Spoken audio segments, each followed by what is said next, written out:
ألم ألم بخاطري وجناني فطغى على الأوزار والتبيان.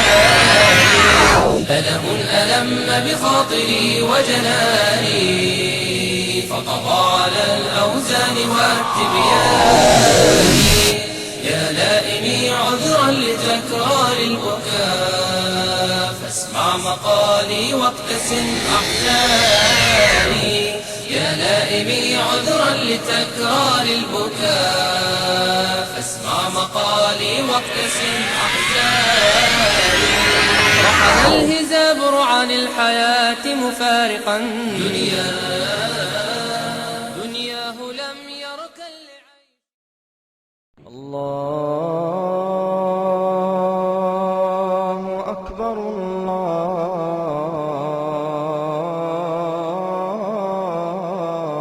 الله أكبر.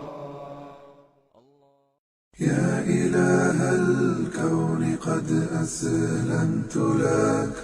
يا إله الكون قد أسلمت لك. يا إله الكون قد أسلمت. My dear Muslim brothers and sisters in Мои Islam, дорогие братья и сестры в исламе, Аллах Аллах благословен Он и возвышен, предписал мусульманам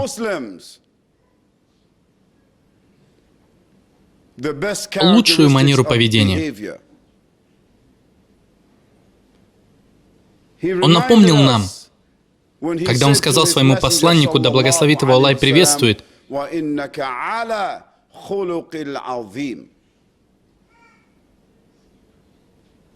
«Поистине ты, о Мухаммад, да благословит его Аллах и приветствует, ты обладатель и пример самого великого нрава». И Он, свят Он и велик, сказал: لقد كان لكم في رسول الله أسوة حسنة لمن كان يرجو الله واليوم الآخر وذكر الله كثيرا. Несомненно, для вас, о верующие, в посланнике Аллаха, да благословит его Аллах и приветствует, пример высшего нрава для каждого, кто надеется встретиться с его Господом. И они поминают Аллаха, свят Он и велик, много и часто. Характер мусульманина. Таким образом, это самое важное качество мусульманина. Конечно, у мусульманина внутри должно гореть пламя имана. Он или она должны обладать знанием, чтобы зажечь пламя имана. Потому что без знаний это всего лишь фитиль, масло, но огня не будет. Каждый, кто засвидетельствовал, что нет никого достойного поклонения, кроме Аллаха, свят Он и велик, и то, что Мухаммад, да благословит его Аллах и приветствует, посланник Аллаха, они вошли в ислам и произнесли слова двух свидетельств. Так у них появился фитиль, и так у них появилось масло. Но чтобы зажечь эту лампу, им нужно знание. И без знаний не будет света. Они мусульмане. И они делают то, что делает каждый мусульманин. Но если у них не будет света, они не будут давать свет. Их заставят следовать за кем-либо, за любым, кто обладает каким-нибудь светом, некоторым знанием. Но все это внутреннее просвещение, украшение мусульманина. Чтобы украсить себя и дать просвещение другим, им нужно знание. Но существует внешнее качество мусульманина, которое видно каждому, и это характер. Характер поведение.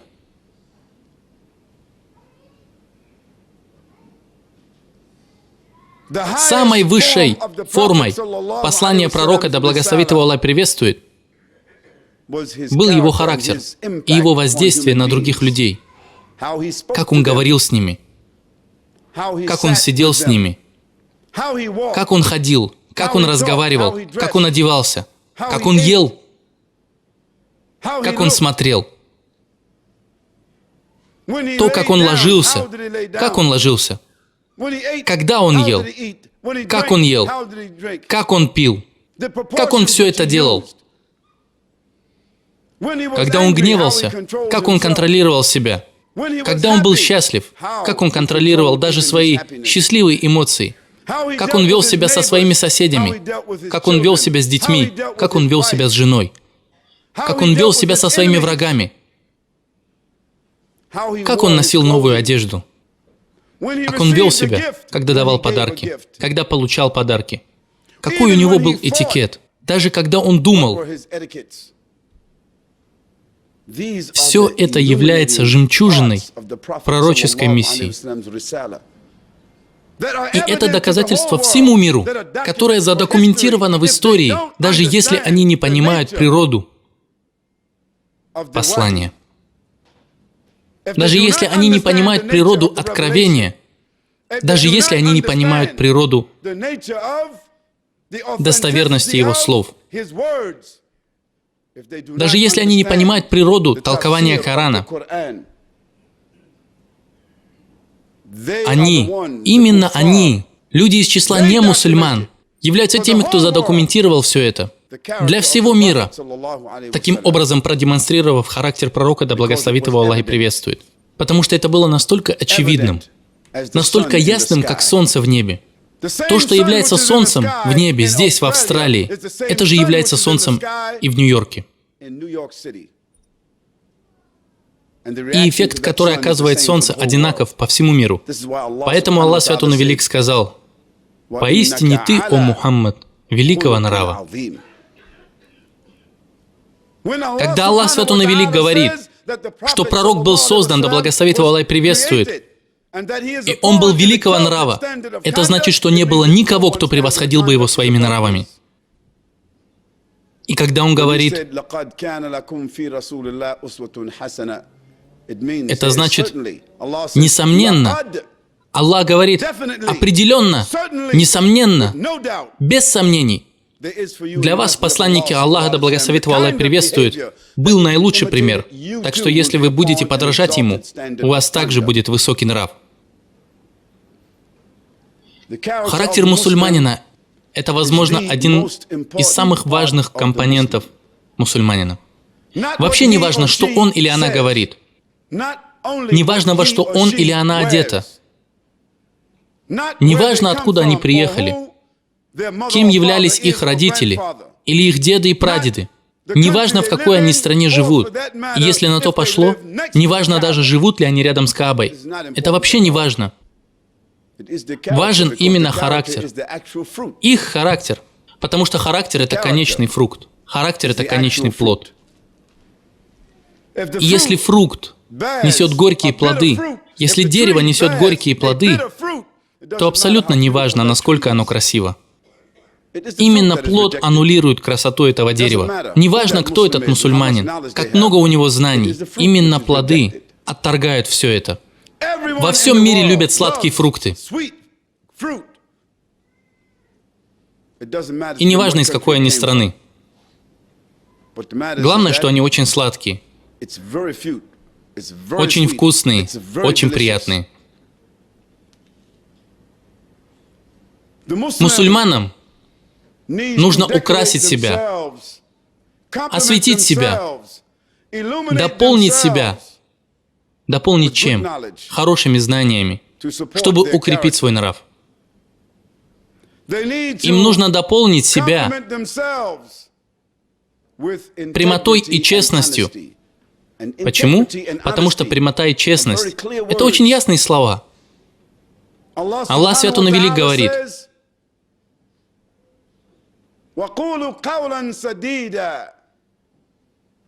Говорите слово правое, правдивое, ясное, прямое, правдивое, по существу. И если вы будете так делать, Аллах Свят Он и Велик сделает ислях. Он исправит, приведет в порядок, выпрямит, что бы это ни было, потому что вы были правдивы и были прямыми.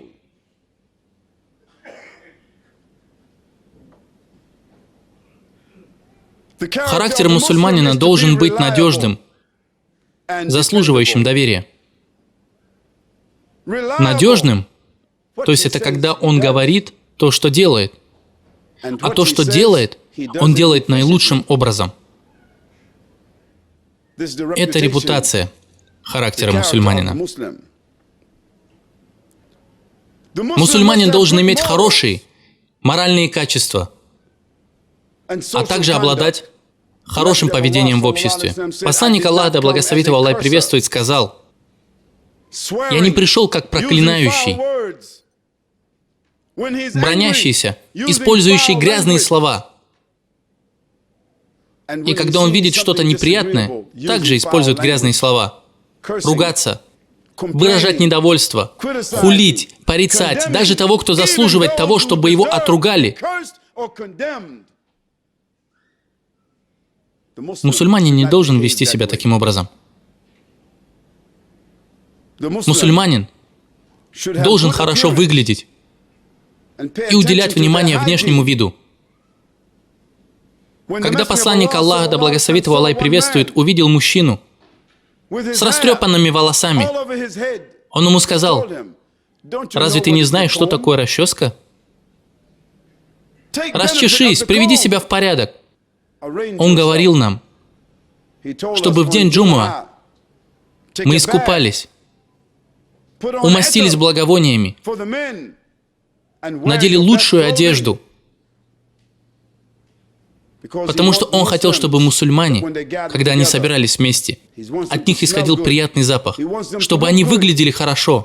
Он говорил мужчинам: отращивайте бороды и подстригайте усы. Это и есть ваш внешний вид. Подстригайте ногти. Надевайте красивую одежду. Посланник Аллаха, да благословит его Аллах и приветствует, хотел, чтобы мы заботились о том, как мы выглядим при выходе в свет. Не одевались вычурно и чрезмерно, но были чистыми, опрятными и аккуратными, отличными от других. Так, чтобы когда люди смотрели на тебя, они говорили: «Я хочу быть как эти мусульмане». Посланник Аллаха, да благословит его Аллах и приветствует, хотел, чтобы мы обладали пониманием и восприимчивостью. Это значит уметь слушать людей. Когда они говорят, слушать их и заставить их почувствовать, что вы слушаете каждое слово, которое они говорят, и что для вас нет ничего более важного, чем то, что они говорят. Передается, что когда люди прибыли к посланнику Аллаха, да благословит его Аллах и приветствует, поговорить с ним, когда он повернулся к ним, он обратился к ним всем телом, и они чувствовали себя так, как будто он не беспокоился ни о ком так, как о них. Так он оказывал внимание. И он всегда разговаривал с ними очень хорошо. Он дарил им улыбку, спрашивая их: как ваши дела? Как вы себя чувствуете? Неважно, был ли это мусульманин или не мусульманин. Он не был человеком хмурым с людьми, который сидел среди людей и говорил им плохие слова, который прогонял от себя людей. Были ли это мусульмане или не мусульмане, он всегда был доступен. И он пропускал через себя страдания людей, будь это молодые или взрослые. Он, да благословит его Аллах и приветствует, говорил: «Не из нас, будь он это или она, те, кто не уважают наших старших и не добры к нашим молодым». Мусульманин должен обладать терпением. Аллах Свят Он и Велик сказал: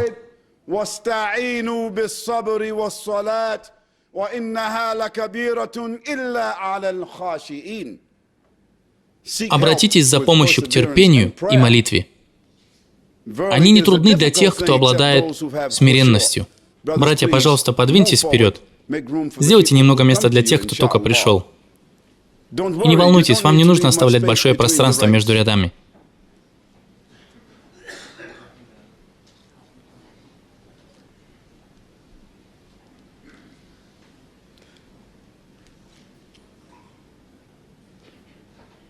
Аллах, Свят Он и Велик, сказал: «Ватавасау биль-хакки, ватавасау bis-сабр, ватавасау bis-сабри, ватавасау биль-мархама». Он сказал: мусульманин терпелив, толерантен, понимающий и восприимчивый, будь то к животным, к молодым, к взрослым, к мусульманам и немусульманам, показывая достойное поведение. Мусульманин обладает хорошими коммуникабельными способностями. Он или она учатся разговаривать там, где они находятся. Мусульманин, который приехал из другой страны, не должен довольствоваться тем, что он будет сидеть и общаться только со своими земляками на своем родном языке. Нет. Вы должны отдать преимущество языку людей, к которым вы приехали, так, чтобы вы могли приветствовать их, сотрудничать с ними, разговаривать с ними, содействовать им.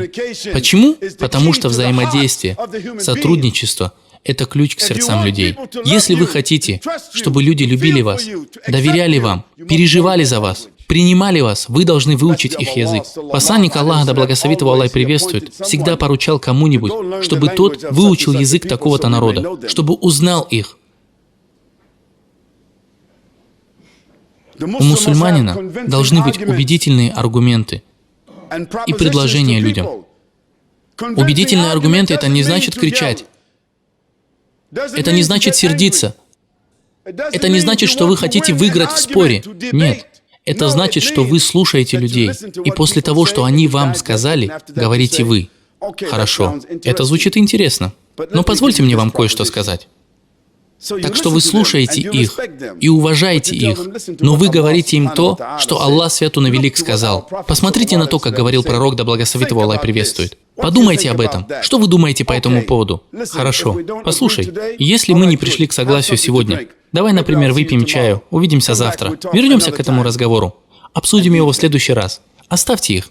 Предоставьте им хорошие аргументы. Подумайте над тем, что они говорят вам. Не игнорируйте этого. Не слушайте их только для того, чтобы они закончили побыстрее, а затем будете говорить вы. Нет, слушайте внимательно. И если вы полностью не поняли этого, не пытайтесь показаться умным. Просто скажите им: «Я до конца не понял то, что вы хотели сказать.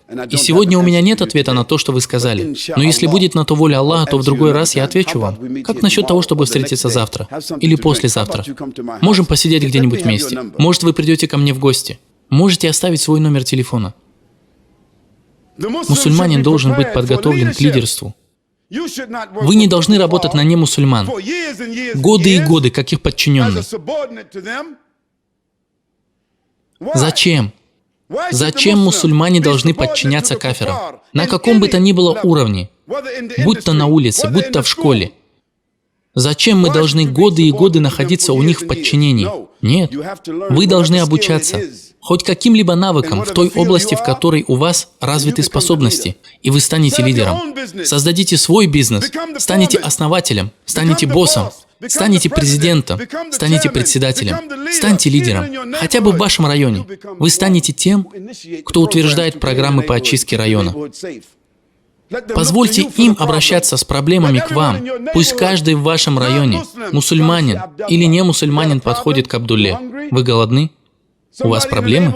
У кого-то проблемы? Пойдемте к Абдулле. Он решит их. Мусульманин должен быть лидером. Он должен быть человеком, к которому обращаются люди, если у них проблемы. Чтобы решить эту проблему, вы приходите к своему соседу и говорите: «Здравствуйте, мое имя Ахмад. Мы живем здесь с женой. Я ваш сосед. Если у вас есть хоть какие-то проблемы, приходите ко мне. Я постараюсь их решить, иншаллах». И вы должны обойти всех ваших соседей таким образом. И они все скажут: «К нам заходил этот парень. А кто назначил его? Он говорит, что он может решить все проблемы в районе». — «Да, мы можем решить все проблемы, иншаллах». Потому что кафиры согласились, чтобы пророк Мухаммад, да благословит его Аллах и приветствует, переселился в Медину, переселился в Ясриб. И они согласились назвать Ясриб городом пророка, да благословит его Аллах и приветствует. Почему? Не из-за того, что они были готовы принять его посланническую миссию, не из-за того, что они были готовы принять ислам, но потому что они слышали о его способностях решать проблемы. Они знали, что он урегулировал все вопросы. На тот момент они были на грани гражданской войны. И поэтому они согласились. Да, давайте привезем Мухаммада в наш город. И он будет судья, который будет решать наши споры. И когда они услышали Коран и увидели его поведение, они приняли его как главу города. Так Аллах Свят Он и Велик направил их на такой шаг. О мусульмане, города, в которых вы живете, посредством вашего характера вы можете стать судьями и стать лидерами, и люди будут уважать вас и обращаться к вам со своими проблемами. И не нужно открывать для этого офис, просто усовершенствуйте ваше поведение. Мусульмане должны иметь большие знания о той местности, где он или она находится. Если вы живете в Австралии, узнайте все об Австралии. Какие главные города этой страны? Какая у нее индустрия? Какие у нее проблемы? Кто руководит этой страной? Какая у нее история? Вы должны знать о ней все. Почему? Не для того, чтобы следовать этой культуре и полностью раствориться в ней. Вы можете воспринимать их проблемы. Вы не можете переехать в эту страну так, что вы араб и вы беспокоитесь только об арабах. Вы не можете приехать сюда как азиат с индо-пакистанского континента, и все, о чем вы беспокоитесь, это ваша культура. Вы не можете приехать сюда как кто-то другой и сформировать тут собственный анклав, и это все, что вас волнует. Почему вы считаете, что кто-то должен следовать за вами, если вы сами эмигрировали сюда, а думаете только лишь о себе? Нет, мусульманин должен быть широким в своем поведении.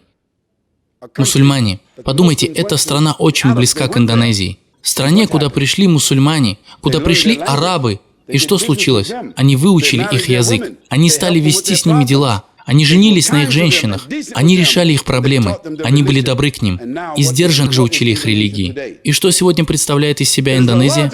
Это самая большая мусульманская страна в мире. И ни одна армия не вступила туда. Из-за чего? Из-за поведения мусульман.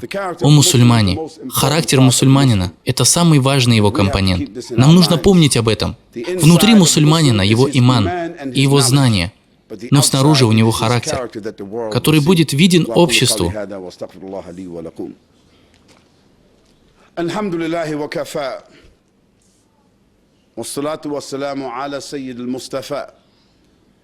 Саллаллаху алейхи вассалям, ва аля алихи ва асхабихи ва азваджихи ва ман вала ва ба'д. Дорогие братья и сестры, я хочу вам кое-что сказать. Посланник Аллаха, да благословит его Аллах и приветствует, сказал: «Самый скупой из тех – это тот, кто упомянул меня и после этого не попросил для меня благословения». Аллах Свят Он и Велик сказал об этом в Коране.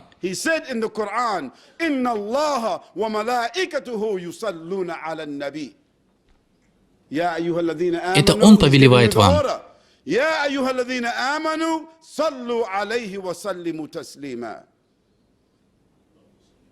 اللهم صل على سيدنا ونبينا وحبيبنا محمد رسول الله صلى الله عليه وسلم. О мусульмане, не будьте скупыми. Когда приходит имя Мухаммад, и мы говорим о посланнике Аллаха, Аллах Свят Он и Велик говорит: скажите, да благословит его Аллах и приветствует. Потому что Аллах и его ангелы так говорят. А кто мы такие? Мы тем более обязаны говорить это. Когда кто бы ни упомянул имя Мухаммад, Мустафа, Набиуллах, говорите, чтобы слышали ваши дети, как вы говорите. Да благословит его Аллах и приветствует.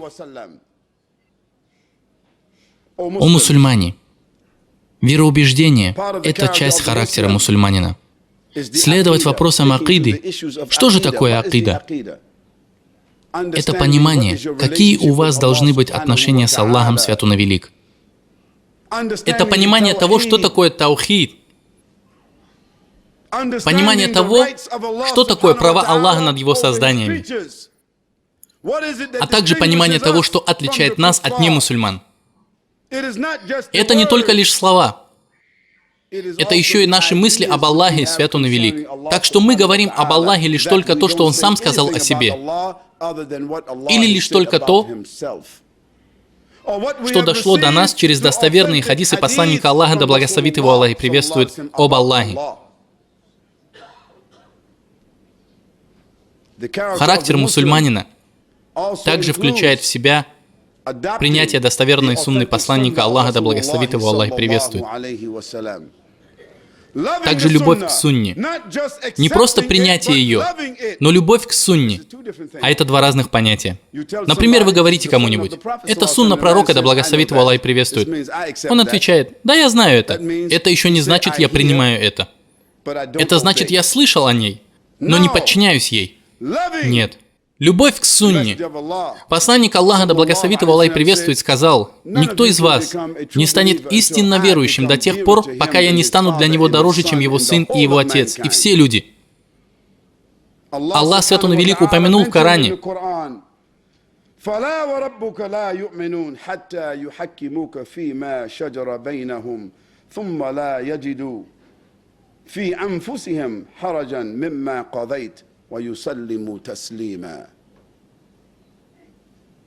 Аллах клянется, Он говорит,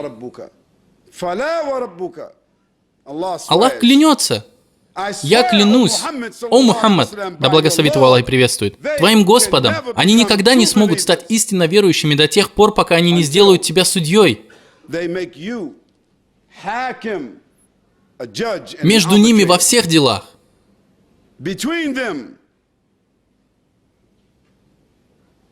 И после этого они не проявят в себе никаких оговорок, никаких сомнений по поводу следования твоим приказам, и до тех пор, пока не будут повиноваться полностью». Таким образом, когда мы слышим о сунне посланника Аллаха, да благословит его Аллах и приветствует, мы предпочитаем ее нашим желаниям. Он сказал: «Никто из вас не станет истинно верующим до тех пор, пока не подчинит свои собственные идеи, свои собственные предпочтения тому, с чем я пришел». И это далеко не «да, я понимаю, но тут нет места для «однако». Вы услышали? Если вы услышали сунну, то вы начинаете следовать ей. Мы не можем следовать всей сунне, потому что мы не знаем всю сунну. Но что мы знаем, мы соблюдаем так много, насколько можем. И если вы не следуете сунне, вам должно быть из-за этого стыдно. И вы не должны пытаться как-то оправдаться по этому поводу. Тем, что вы заставляете своих детей соблюдать сунну. Или вы ее не соблюдаете, потому что у вас такое-то оправдание, что один ученый сказал мне то-то и то-то, что я могу этого не делать. Таким образом, вы даете своим детям фетву о том, что они тоже могут не подчиняться пророку, да благословит его Аллах и приветствует. О мусульмане! Часть сунны пророка, да благословит его Аллах и приветствует, включает в себя надевание одежды мусульман. Но это не значит, что вы должны надевать тюрбан. Это не значит, что вы должны надевать куфи.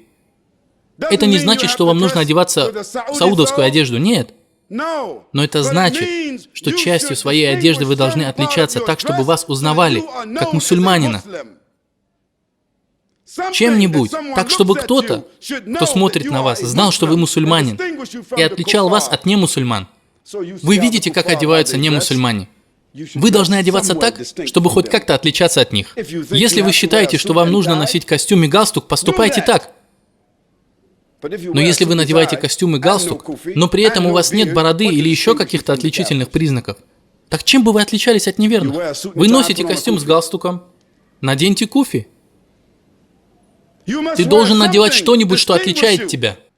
И, конечно, ваш нрав – это самое лучшее отличие. Но в общем, когда мы смотрим и видим какую-то группу людей, мусульмане, которые в ней должны чем-то выделяться. Пророк, да благословит его Аллах и приветствует, сказал: верующий – это тот, когда вы видите его, он напоминает вам об Аллахе, свят Он и велик. Он не напоминает вам об Аллахе, свят Он и велик, своим сиваком. Нет. Он напоминает вам об Аллахе своим нравом, когда вы смотрите на него или на нее.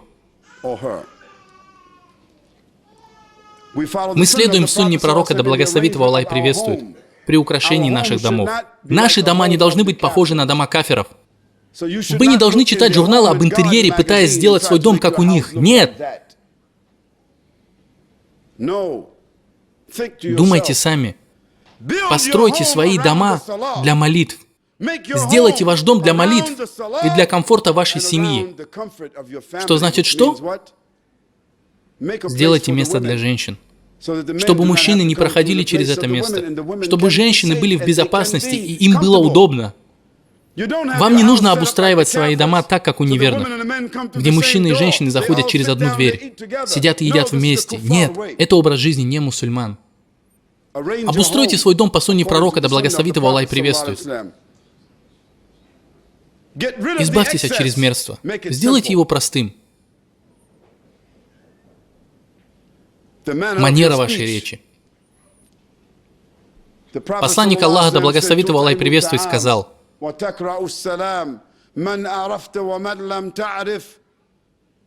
раздавайте еду, приглашайте и отвечайте на приглашение, делайте пожертвования, поступайте хорошо и приветствуйте каждого, кого вы встретите. Но это, конечно, не значит, что не мусульманину мы должны говорить «Ассаляму алейкум ва рахматуллахи ва баракатуху». Нет, конечно, никто так не говорит. Но если не мусульманин говорит вам «Ассаляму алейкум», ответьте ему «Ва алейкум». Все, что вы можете сказать: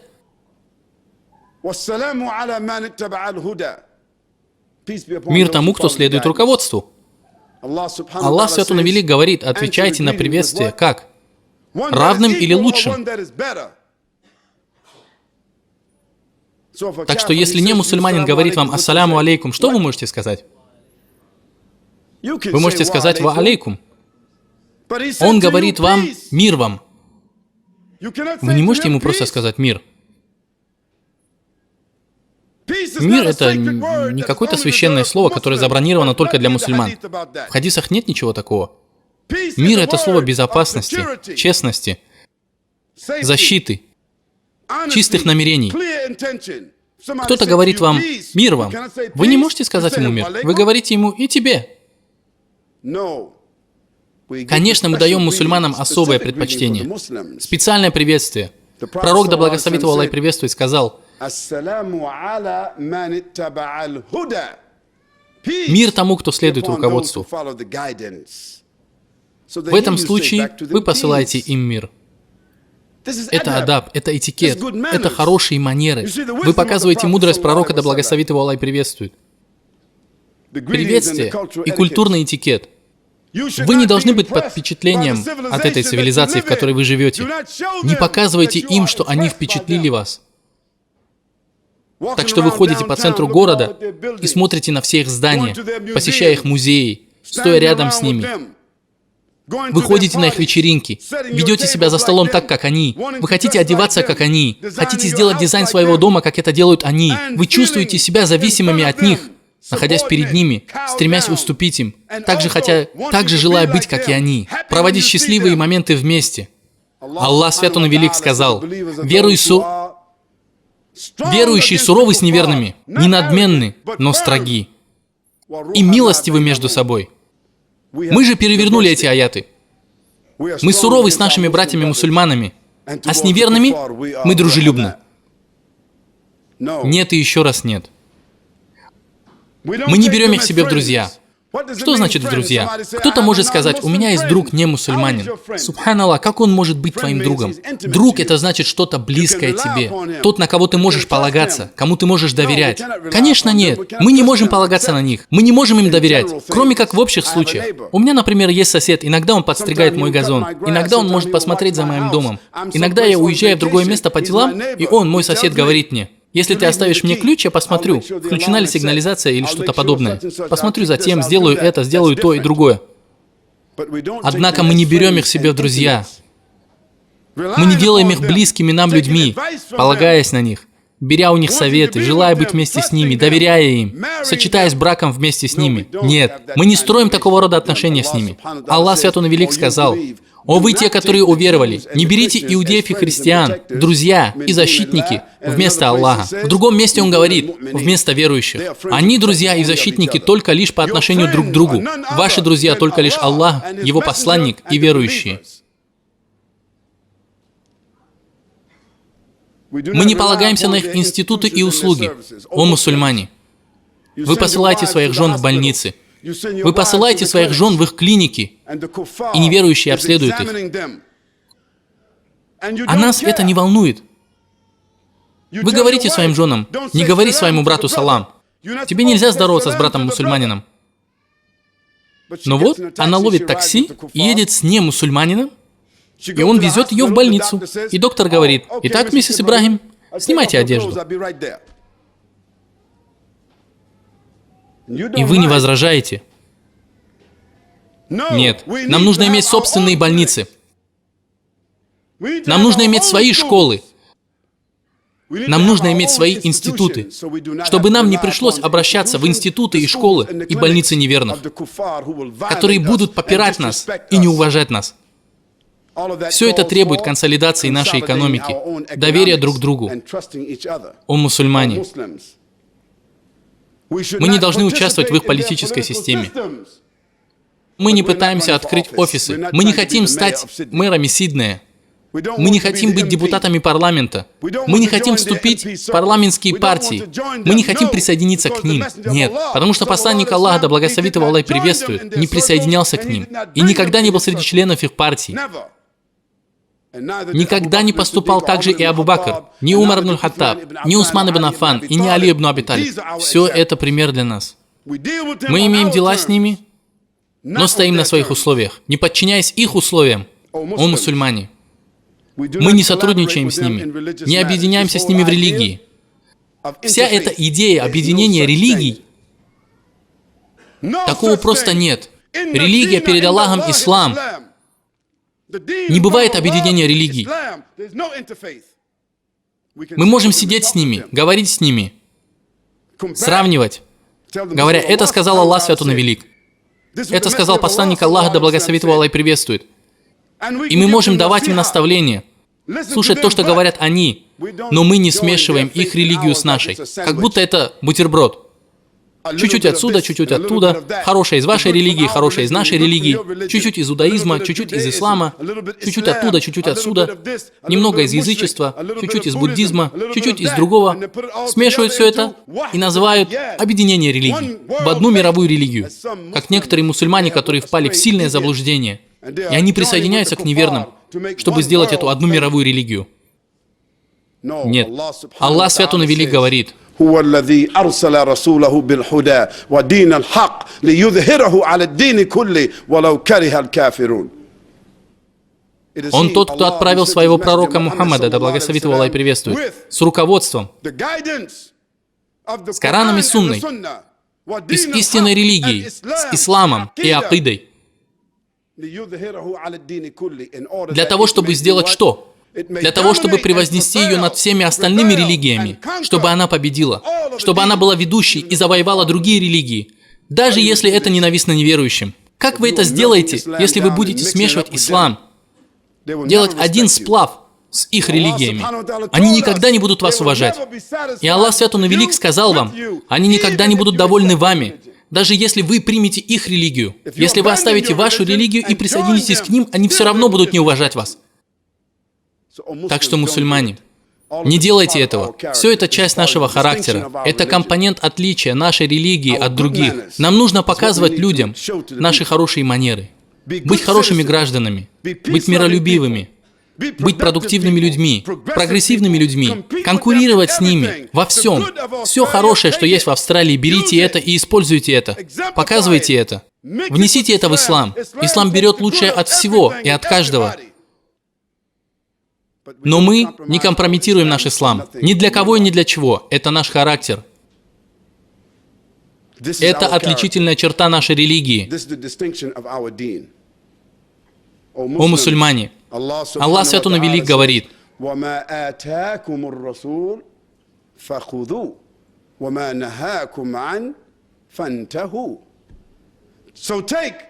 Берите то, что дал вам ваш посланник, и оставьте то, что он запретил вам. О мусульмане, держите в голове эти послания. Пророк, да благословит его Аллах и приветствует, сказал: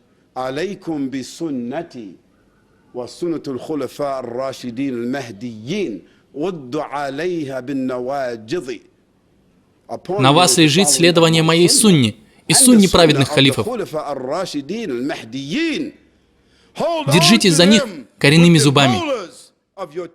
Не передними зубами, которые могут выбить, но коренными зубами. Держитесь за них. Не сдавайтесь. Придерживайтесь их, следуйте сунне. Что это для нас значит? Следование сунне – это то, как это делали первые поколения, как это делали сподвижники пророка, да благословит его Аллах, приветствует, затем, как это делали те, кто следовали за ними, и затем, как это делали те, кто следовали за ними. Следуйте за ними. Они для нас пример, они подтверждение нашего характера. О мусульмане! Запомните эти ключевые моменты. Это мой совет вам, и в первую очередь самому себе.